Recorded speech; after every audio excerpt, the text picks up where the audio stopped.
السلام عليكم ورحمة الله وبركاته. الحمد لله والصلاة والسلام على رسول الله وعلى آله وصحبه أجمعين. أما بعد. ഏറ്റവും സ്നേഹാദരവ് നിറഞ്ഞ ജുമാ സദസ്സിൽ ഒരുമിച്ച് കൂടിയ സത്യവിശ്വാസികളെ അല്ലാഹു സുബ്ഹാനഹു വ തആല നമ്മളെ ഒരുമിച്ച് കൂടലും പിരിയലും അവൻ പൊരുത്തപ്പെടലും അമലായി നമ്മളിൽ നിന്നും സ്വീകരിക്കുമാറാവട്ടെ. നമ്മളിൽ നിന്നും മൺമറഞ്ഞു പോയ നമ്മുടെ മാതാപിതാക്കൾ, ബന്ധുമിത്രാദികൾ, കൂട്ടുകുടുംബങ്ങൾ, സ്നേഹിച്ചവർ, സഹായിച്ചവർ, എന്തിനേറെ നമ്മുടെ ഈ പള്ളിക്കും മദ്രസക്കും വേണ്ടി കഠിനാധ്വാനം ചെയ്ത് സഹായിച്ച് സഹകരിച്ച ധാരാളം ആളുകൾ ആരുടെ മണ്ണിലാണ്. അല്ലാഹു സുബ്ഹാനഹു വ തആല അവരുടെ ജീവിതം അല്ലാഹു സന്തോഷത്തിലും റാഹത്തിലും ആക്കി കൊടുക്കുമാറാവട്ടെ. മഗ്ഫിറത്തും റഹ്മത്തും അല്ലാഹു ചൊരിഞ്ഞു കൊടുക്കുമാറാവട്ടെ. എല്ലാ സ്വർഗീയ അനുഭൂതികളും ആ ഖബറിലേക്ക് അല്ലാഹു തുറന്നു കൊടുക്കുമാറാവട്ടെ. നാളെ അവരെയും നമ്മെയും ഹബീബായ റസൂലുള്ളാഹി സ്വല്ലല്ലാഹു അലൈഹി വസല്ലമ തങ്ങളോട് കൂടെ ജന്നാത്തുൽ ഫിർദൗസിൽ ഒരുമിപ്പിക്കുമാറാവട്ടെ. അതിനെ കൂടുതൽ ഒരു സബബായി അല്ലാഹു സ്വീകരിക്കുമാറാവട്ടെ. ആമീൻ യാ റബ്ബൽ ആലമീൻ. പ്രിയമുള്ള മുഅ്മിനീങ്ങളെ, ജുമാഅത്തുൽ ഉഖറ 28 ഇന്ന്. ഇൻഷാ അല്ലാഹ് നാളെ 29. നാളെ സൂര്യൻ അസ്തമിക്കലോടുകൂടെ പുണ്യമാക്കപ്പെട്ട വിശുദ്ധമായ റജബ് മാസത്തിലേക്ക് നമ്മൾ കാലെടുത്ത് വെക്കാനിരിക്കുകയാണ്. ഇല്ലെങ്കിൽ ഞായറാഴ്ച 30 പൂർത്തിയായി തിങ്കളാഴ്ചയായിരിക്കും റജബ് 1. എന്റെ പ്രിയമുള്ള മുഅ്മിനീങ്ങളെ, റജബ് മാസം നമ്മളിലേക്ക് ആഗതമാകുമ്പോൾ നമ്മളൊന്ന് ചിന്തിക്കേണ്ടതുണ്ട്, മനസ്സിലാക്കേണ്ടതുണ്ട്. കാരണം എന്തെന്ന് ചോദിച്ചാൽ, വിശുദ്ധമാക്കപ്പെട്ട 3 മാസങ്ങളാണ് നമ്മളിലേക്ക് കടന്നു വരുന്നത്: റജബ്, ശഅബാൻ, റമദാൻ. വിശുദ്ധമായ റജബിനെ കുറിച്ച് ഹബീബുന മുഹമ്മദ് മുസ്തഫ സ്വല്ലല്ലാഹു അലൈഹി വസല്ലമ തങ്ങൾ നമ്മെ പഠിപ്പിക്കുകയാണ്. റജബുൻ ശഹ്റുല്ലാഹ്, റജബുൻ ശഹ്റുല്ലാഹ്. റജബ് മാസം അത് അല്ലാഹുവിന്റെ മാസമാണ്. വശഅബാനു ശഹ്രി, ശഅബാൻ എന്റെ മാസമാണ്. വറമദാനു ശഹ്റു ഉമ്മത്തി, റമദാൻ എന്റെ ഉമ്മത്തിയുടെ മാസമാണെന്ന് ശഫീഉൽ വറ ഹബീബുന മുഹമ്മദ് മുസ്തഫ സ്വല്ലല്ലാഹു അലൈഹി വസല്ലമ തങ്ങൾ നമ്മെ പഠിപ്പിച്ചിട്ടുണ്ടെങ്കിൽ, എന്റെ പ്രിയമുള്ളവരെ, അല്ലാഹുവിലേക്ക് ചേർത്തിയിട്ടാണ് ഹബീബായ തങ്ങൾ റജബ് മാസത്തിനെ കുറിച്ച് പറഞ്ഞത്. റജബുൻ ശഹ്റുല്ലാഹ്, റജബ് അല്ലാഹുവിന്റെ മാസമാണെന്ന് പറയുമ്പോ അതിന്റെ മഹത്വം കൂടുതലാണ്. എന്റെ പ്രിയമുള്ള മുഅ്മിനെ, നമുക്കറിയാമല്ലോ കഅബയെ കുറിച്ച് പറയണ്ട, ബൈത്തുല്ലാഹ് എന്നല്ല. എന്റെ പ്രിയമുള്ള മുഅ്മിനീങ്ങളെ, വിശുദ്ധമായ ഖുർആനിനെ കുറിച്ച് പറയണ്ട, കലാമുല്ലാഹ്, അല്ലാഹുവിന്റെ കലാമാണ് വിശുദ്ധമായ ഖുർആൻ. അല്ലാഹുവിന്റെ വീടാണ് വിശുദ്ധമായ കഅബ എന്ന് അല്ലാഹുവിലേക്ക് ചേർത്തി പറയുമ്പോ അതിന്റെ വിശേഷണങ്ങൾ കൂടുമെങ്കിൽ, മഹത്വങ്ങൾ കൂടുമെങ്കിൽ, എന്റെ പ്രിയമുള്ള മുഅ്മിനേ, അല്ലാഹുവിന്റെ റസൂൽ പഠിപ്പിച്ചത് എന്താണെന്നറിയോ? റജബുൻ ശഹ്റുല്ലാഹ്, റജബ് അത് അല്ലാഹുവിന്റെ മാസമാണ് എന്ന് പറഞ്ഞാൽ, എന്റെ പ്രിയമുള്ള മുഅ്മിനേ, ഒന്ന് ചിന്തിക്കണേ. അല്ലാഹു സുബ്ഹാനഹു വ തആല ബർക്കത്ത് കൊടുക്കുന്ന, അല്ലാഹു അല്ലാതെ റഹ്മത്ത് ചെയ്യുന്ന ഒരു മുഅ്മിനായ, മുത്തഖിയായ, മുഖ്ലിസായ മനുഷ്യന് വേണ്ടതെല്ലാം അല്ലാഹു സുബ്ഹാനഹു വ തആല വല്ലാതെ തുറന്നു കൊടുക്കുന്ന മാസമാണ് റജബ് മാസം. മാത്രമല്ല, മഹാന്മാരായ ഇമാമിങ്ങൾ നമ്മെ പഠിപ്പിക്കുകയാണ്. റജബ് മാസത്തിനെ കുറിച്ചും റമദാനിനെ കുറിച്ചും ശഅബാനിനെ കുറിച്ചും നമുക്ക് ബോധ്യപ്പെടുത്തി തരുന്നുണ്ട്. ഇമാമിങ്ങൾ പറയുന്നത് എന്താണെന്നറിയോ? ഒരു ഉപമ നമുക്ക് പഠിപ്പിച്ചു തരുന്നുണ്ട്. എന്താണെന്നറിയോ? റമദാൻ വരുമ്പോ റമദാൻ അന്നങ്ങ് ഒരുങ്ങിയാ പോരാ. 2 മാസങ്ങൾക്ക് മുമ്പ് തന്നെ അല്ലാഹുവിന്റെ റസൂൽ സ്വഹാബാക്കളെ ഒരുക്കിയിരുന്നു എന്ന് ചരിത്രത്തിലൂടെ നമുക്ക് കാണാൻ സാധ്യമാകും. മഹാന്മാര് പറയാ, റജബ് മാസത്തിലാണ് നിങ്ങൾ വിത്തിറക്കേണ്ടത്. ശഅബാൻ മാസത്തിൽ നനച്ചു കൊടുക്കേണ്ട മാസമാ. കൃഷി ചെയ്യാൻ വിത്തിറക്കിയിട്ട് അത് പുഷ്ടിച്ചു പോരുക, അത് മുളച്ചു വരിക, വെള്ളം നനച്ചു കൊടുത്താലല്ലേ. റജബ് മാസം വിത്തിറക്കേണ്ട മാസമാണെന്നും, ശഅബാൻ വെള്ളം കുരിഞ്ഞു കൊടുക്കേണ്ട മാസമാണെന്നും, റമദാൻ അത് കൊയ്തെടുക്കേണ്ട മാസമാണെന്നും മഹാന്മാരായ പണ്ഡിതന്മാർ നമ്മെ പഠിപ്പിക്കുകയാണ്. എന്ന് പറഞ്ഞാൽ എന്താണെന്നറിയോ? എന്റെ പ്രിയമുള്ള മുഅ്മിനേ, റജബിലേക്ക് നമ്മൾ കാലെടുത്ത് വെക്കുമ്പോ അല്ലാഹു നമുക്ക് ആഫിയത്തുള്ള ദീർഘായുസ്സ് നൽകി അനുഗ്രഹിക്കുമാറാവട്ടെ. അല്ലാഹു നമുക്ക് തൗഫീഖ് നൽകി അനുഗ്രഹിക്കുമാറാവട്ടെ. റജബിലേക്ക് നമ്മൾ കാലെടുത്ത് വെക്കുമ്പോ എത്ര പാപങ്ങളാണ് എന്റെ പ്രിയമുള്ള മുമ്പിലെ നമ്മൾ ചെയ്തിട്ടുള്ളത്. അതുകൊണ്ട് ആ പാപങ്ങൾക്ക് റബ്ബിന്റെ മുമ്പിൽ നമ്മൾ തൗബ ചെയ്യാൻ നമ്മൾ പരിശ്രമിക്കണം. ഇൻഷാ അല്ലാഹ് റജബിലേക്ക് എത്തുന്നതിന് മുമ്പ് തന്നെ ഒന്നോ രണ്ടോ ദിവസം മാത്രമാണ് ഈ നമ്മുടെ മുമ്പിലുള്ളത്. ഒരു ദിവസം മണിക്കൂറുകളൊന്നും വേണ്ട എന്റെ പ്രിയമുള്ളവരെ. ഒരു 5 മിനിറ്റെങ്കിലും റബ്ബിന്റെ മുമ്പിലേക്ക് സമർപ്പിക്കാൻ നമുക്ക് സാധ്യമായാൽ മതി. എന്താ ചെയ്യേണ്ടതെന്നറിയോ? ഒറ്റയ്ക്കിരിക്കുക. മുസ്ലിമിനെ വിളിച്ച് ഓതോ ചെയ്ത് 2 റക്അത്ത് നിസ്കരിച്ച് ഒറ്റയ്ക്കിരുന്നിട്ട് റബ്ബിലേക്ക് സമർപ്പിക്കുക. എങ്ങനെയാണ് തൗബ ചെയ്യേണ്ടത്? 4 ഷർത്തുകളാണ് തൗബക്കുള്ളത്. 4 ഷർത്തുകളാണ് തൗബക്കുള്ളത്. അതിൽ 3 അല്ലാഹുവിനോടും 4-മത്തേത് പടപ്പുകളോടുമാണ്. 3 ഷർത്തുകൾ എന്താ? 1 അല്ലാഹുവിനോട് പറയാറേ, കൂടുതലൊന്നുമില്ല എന്റെ പ്രിയമുള്ള മുഅ്മിനേ. 1-മത്തെ ഷർത്ത് എന്താണെന്നറിയോ?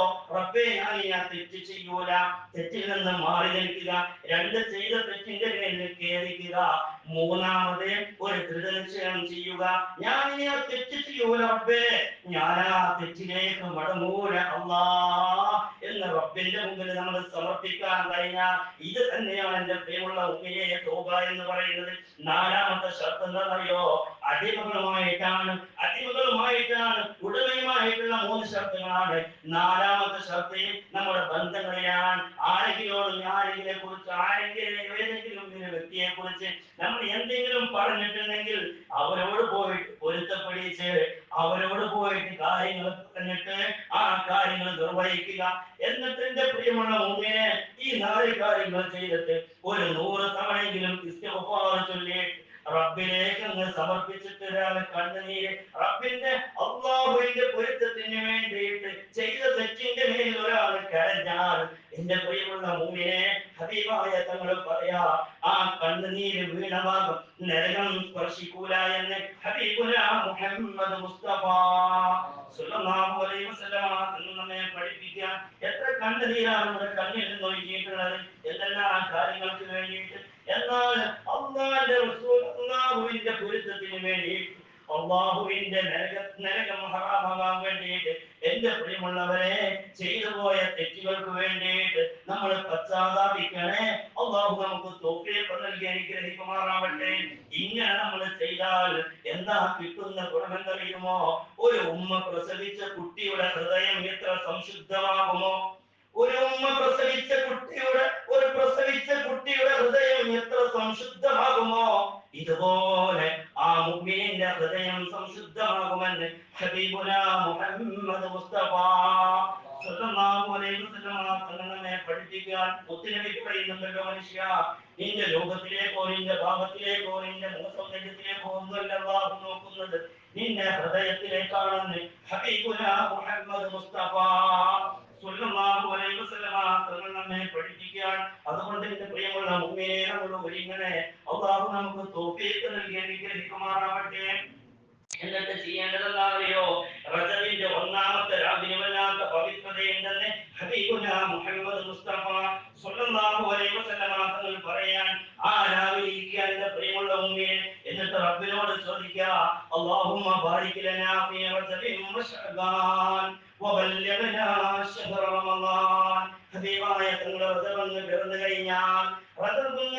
കഴിഞ്ഞാൽ മുത്തുനബിയുടെ ഈ കാര്യങ്ങൾ റബ്ബിലേക്ക് സമർപ്പിച്ചിട്ടുകൊണ്ട് അല്ലാഹുവോട് ചോദിക്കാറുണ്ട്, അല്ലാഹുമ്മ ബാരിക് ലനാ ഫീ റജബിൻ വശഅബാൻ, അല്ലാഹുവേ റജബിലും ശഅബാനിലും ബർക്കത്ത് ചൊരിയണേ. വബല്ലിഗ്നാ ശഹ്റ റമളാൻ, വിശുദ്ധമായ റമളാനിലേക്ക് ഞങ്ങളെ എത്തിക്കണേ എന്ന് ഹബീബായ തങ്ങൾ ദുആ ചെയ്യാൻ വേണ്ടി നമ്മളെ പഠിപ്പിച്ചിട്ടുണ്ട് എന്റെ പ്രിയമുള്ള മുഅ്മിനേ. മാത്രമല്ല മറ്റൊരു കാര്യം ചെയ്യേണ്ടതെന്നറിയോ? റജബിന് സുന്നത്ത് നോമ്പ് നോക്കൽ വല്ലാത്ത പ്രതിഫലമുള്ള കാര്യമാണ്. റജബിന് സുന്നത്ത് നോമ്പ് നോക്കുക, ഒരു നോമ്പെങ്കിലും റജബിന് നമ്മൾ നോക്കാൻ ശ്രമിക്കണം. മുമ്പുള്ള ആളുകൾ റജബിലും നോമ്പ് നോക്കും, ശഅബാനിലും നോമ്പ് നോക്കും, റമദാനിലും നോമ്പ് നോക്കും, 90 നോമ്പ്. അത് കഴിഞ്ഞാൽ പിന്നെ ശവ്വാലിനും 6 നോമ്പ്. ഇങ്ങനെ 96 നോമ്പുകൾ മുൻകഴിഞ്ഞ ആളുകളെ നോക്കാറ് ഇന്നും നോക്കുന്ന ആളുകളുണ്ട്. അല്ലാഹു സുബ്ഹാനഹു വ തആല നമുക്ക് തൗഫീഖ് നൽകി അനുഗ്രഹിക്കുമാറാവട്ടെ. അത് നോക്കാൻ സാധിക്കുന്നവരൊക്കെ ശ്രമിക്കുക. നമ്മൾ ചെയ്യുന്നില്ലെങ്കിലും നമ്മുടെ ബന്ധപ്പെട്ടവരോട് ഈ കാര്യങ്ങൾ പറയുകയും ചെയ്യുക. വലിയ പ്രതിഫലമാണ് എന്റെ പ്രിയമുള്ളവരെ. എന്നാൽ ഹബീബായ തങ്ങൾ നമ്മെ പഠിപ്പിക്കുന്നുണ്ട്, റജബിൽ ഒരു നോമ്പ് ഒരാൾ അനുഷ്ഠിച്ചു കഴിഞ്ഞാൽ നബി തങ്ങൾ പറയാണ്, ഇന്ന ഫിൽ ജന്നതി നഹറ, തീർച്ചയായും സ്വർഗത്തിൽ ഒരു നദിയുണ്ട്. യുഖാലു ലഹു റജബൻ. ആ നദിയുടെ പേരെന്താണെന്നറിയോ? റജബ് എന്നാണ്. എന്നിട്ട് അതിന്റെ വിശേഷണം മുത്തനബി പറയാണ്, മാഉഹു അബിയദു മിനൽ ലബൻ. പാലിനേക്കാൾ വെളുത്തതാണ്. വഅഹ്ലാ മിനൽ അസ്ലി. തേനിനേക്കാൾ മധുരമുള്ളതാണ്. എന്നിട്ട് അതിന്റെ പ്രതിഫലം പറയുന്നത് എന്താണെന്നറിയോ? മൻ സോമ യൗമൻ മിൻ റജബ്. റജബിന്റെ ദിവസത്തിൽ, റജബിന്റെ ഏതെങ്കിലും ഒരു ദിവസത്തിൽ ഒരാൾ നോമ്പനുഷ്ഠിച്ചു കഴിഞ്ഞാൽ സഖാഅല്ലാഹു മിൻ ദാലികൻ നഹർ. ആ നദിയിൽ നിന്ന് അല്ലാഹു സുബ്ഹാനഹു വ തആല ആ മനുഷ്യനെ വെള്ളം കുടിക്കുമെന്ന് ഷഫീഉൽ വറ ഹബീബുനാ മുഹമ്മദ് മുസ്തഫ സല്ലല്ലാഹു അലൈഹി വസല്ലമ തങ്ങൾ നമ്മെ പഠിപ്പിക്കാൻ അല്ലാഹു സുബ്ഹാനഹു വ തആല തൗഫീഖ് നൽകി അനുഗ്രഹിക്കുമാറാവട്ടെ. റജബിന്റെ മഹത്വങ്ങൾ മനസ്സിലാക്കി, റജബിന്റെ മഹത്വങ്ങൾ മനസ്സിലാക്കി അമൽ ചെയ്യാൻ അല്ലാഹു നമുക്ക് സൗഭാഗ്യം തരുമാറാവട്ടെ. റബ്ബേ, ഞങ്ങൾക്ക് തൗബ ചെയ്യാനുള്ള അവസരം തരണേ അല്ലാഹ്. അല്ലാഹുവേ, ദുനിയാവും ആഖിറവും രക്ഷപ്പെടുന്ന യഥാർത്ഥ മുഅ്മിനീങ്ങൾ റബ്ബേ, ഞങ്ങളെയും ഞങ്ങളുടെ അഹലുകാരെയും പെടുത്തണേ അല്ലാഹ്. പടച്ചവനെ, ഞങ്ങളുടെ ഇബാദത്തുകളൊക്കെ നീ കബൂലാക്കണേ അല്ലാഹ്. ഖുശൂഅ് നൽകണേ അല്ലാഹ്. പേടി നൽകണേ അല്ലാഹ്. ഭയഭക്തി നൽകണേ അല്ലാഹ്. തെറ്റുകളിൽ നിന്ന് ഞങ്ങളെ വിട്ടു നിർത്തണേ റബ്ബേ. അല്ലാഹുവേ, നിന്നെ ധിക്കരിച്ചുകൊണ്ട് ചെയ്യുന്നതല്ല അല്ലാഹ്, ഇബ്ലീസിന്റെ ചതികളിൽ പെട്ടുപോകുന്നതാ റബ്ബേ. ഞങ്ങൾക്ക് തൗബ നൽകണേ അല്ലാഹ്. പടച്ചവനെ, സ്വർഗ്ഗം ഉജൂബാക്കണേ അല്ലാഹ്. നരകം ഹറാമാക്കണേ അല്ലാഹ്. ഞങ്ങളെ ഖൽബിനെ ശുദ്ധീകരിക്കണേ അല്ലാഹ്. ഈമാൻ കൊണ്ട് നിറയ്ക്കണേ അല്ലാഹ്. പടച്ചവനെ, നിന്റെ ശിആറുകളെ ആദരിക്കുന്ന, ബഹുമാനിക്കുന്ന യഥാർത്ഥ മുത്തഖീങ്ങളിൽ ഞങ്ങളെ പെടുത്തണേ അല്ലാഹ്. പടച്ചവനെ, ഞങ്ങളുടെ നാട്ടിൽ ഐശ്വര്യം നൽകണേ അല്ലാഹ്. പടച്ചവനെ, ദീനീ ചൈതന്യം നൽകണേ അല്ലാഹ്. ഞങ്ങളെ മക്കളെ സ്വാലിഹീങ്ങളാക്കണേ അല്ലാഹ്. ദുനിയാവിലും ആഖിറത്തിലും ഉപകരിക്കുന്ന മക്കളാക്കണേ അല്ലാഹ്. പടച്ചവനെ, ഞങ്ങളെ ഞങ്ങളുടെ മാതാപിതാക്കൾക്ക് ദുനിയാവിലും ആഖിറത്തിലും ഉപകരിക്കുന്ന മക്കളാക്കണേ അല്ലാഹ്. പടച്ചവനെ, ഇസ്സത്തിലുള്ള ജീവിതം നൽകണേ അല്ലാഹ്. അഭിമാനത്തിലുള്ള ജീവിതം നൽകണേ അല്ലാഹ്. പടച്ചവനെ, നിന്റെ മുമ്പിൽ നീട്ടിയ ഈ കരങ്ങൾ ഒരു പടപ്പുകളുടെ മുമ്പിലും നീട്ടേണ്ട ഗതികേട് ഞങ്ങൾക്കോ ഞങ്ങളുടെ അഹലുകാർക്കോ നൽകരുതേ അല്ലാഹ്. പടച്ചവനെ, ജീവിക്കുന്ന കാലം അത്രയും നിന്റെ ത്വാഅത്തിനായുള്ള ജീവിതം നൽകണേ അല്ലാഹ്. ഒരു ദിവസം നിങ്ങൾക്ക് മരിക്കേണ്ടവരാണെന്ന ബോധ്യം നിങ്ങൾക്കുണ്ട് റബ്ബേ. അത് നല്ല മാസത്തില്, നല്ല ദിവസത്തില്, നല്ല സമയത്ത് വുദൂഓടുകൂടെ റാഹത്തായി പുഞ്ചിരിച്ച് സ്വർഗ്ഗം കണ്ട് ഹബീബായ തങ്ങളുടെ സാന്നിധ്യത്തിൽ, മഹാന്മാരും മശായിഖന്മാരുടെ സാന്നിധ്യത്തിൽ റബ്ബേ ഉച്ചത്തിൽ കലിമ ചൊല്ലി പുഞ്ചിരിച്ച് മരിക്കാൻ ഞങ്ങൾക്ക് എല്ലാവർക്കും സൗഭാഗ്യം തരണേ അല്ലാഹ്. അത് ഈ മജ്‌ലിസിനെ ഒരു സബബായി സ്വീകരിക്കണേ അല്ലാഹ്. പടച്ചവനെ, ഈ മജ്‌ലിസ് സ്വർഗ്ഗത്തിലെ മജ്‌ലിസാണെന്ന് മുത്തുനബി പഠിപ്പിച്ചിട്ടുണ്ടല്ലോ. പടച്ചവനെ, ആ മജ്‌ലിസാത്തിനുള്ള മജ്‌ലിസിനെ മാറ്റണേ അല്ലാഹ്. ഈ മജ്‌ലിസിന്റെ ബറകത്ത് കൊണ്ട് വല്ലാത്ത അനുഗ്രഹങ്ങൾ ഞങ്ങൾക്ക് ചൊരിയണേ അല്ലാഹ്. اللهم ربنا عليك توكلنا وإليك عنبنا وإليك المصير. حسبنا الله ونعم الوكيل ونعم المولى ونعم النصير. لا حول ولا قوة إلا بالله العلي العظيم. آمين برحمتك يا أرحم الراحمين.